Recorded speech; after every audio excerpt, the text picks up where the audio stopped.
shamarran biyyatiyyaa kan biyya arabaa jirtan ammaas isiniif hin dhufe. Dubbiin kun raawwatamuu qaba waan ta'eef. Yoo booyaa oollee viidiyoo waraabaa oollee nuu dirmadhaa jettan lamaan nam tokko isinii dirmachuu hin danda'u. Tokko bakka jirtan isin hin beekan. Lammaffaa namnummaan achi keessa jiruufu walii dirmachuu hin danda'u. Hundi rakkataadha. Ni qabama ni sodaata. Biyya arabaa keessaa. Biyya arabaa dimokiraasii hin qabdu. Namni walii dirmatu hin jiru jechuudha.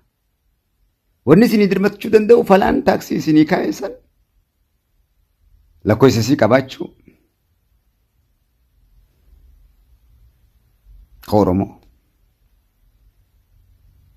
hundi keessan sodaa dhabuu jeena ta'uu kan dhiiraattis kan shamarraniitis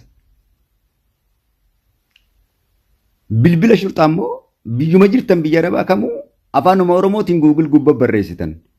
Bilbila shurxaa biyya tanaa, bilbila shurxaa Dubaay, bilbila shurxaa Suudii akkas jettanii hoggaa Google gubbaa barreessitan afaanuma Oromootiin isiniif gaffida.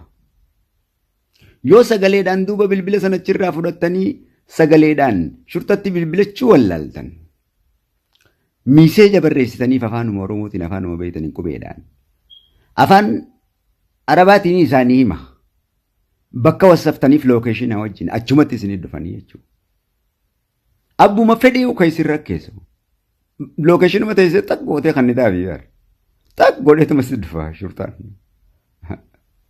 Barreeffamumaan afaanuma Oromoo barreessitaa fi tapp.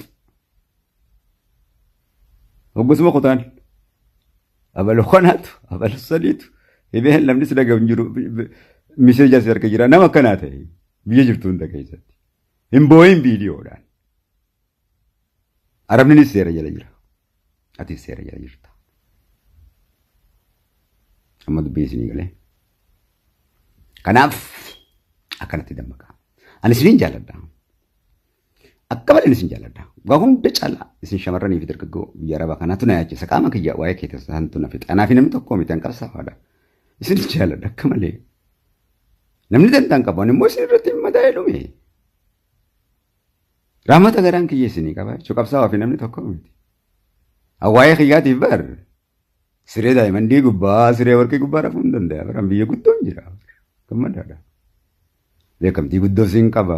Waa hundan qaba isiniin qaba. Kanaaf hamilee hin cabinaa hoggayyuu hamilee qabaadha. Uummata qophaawaa ta'a bakka shamarran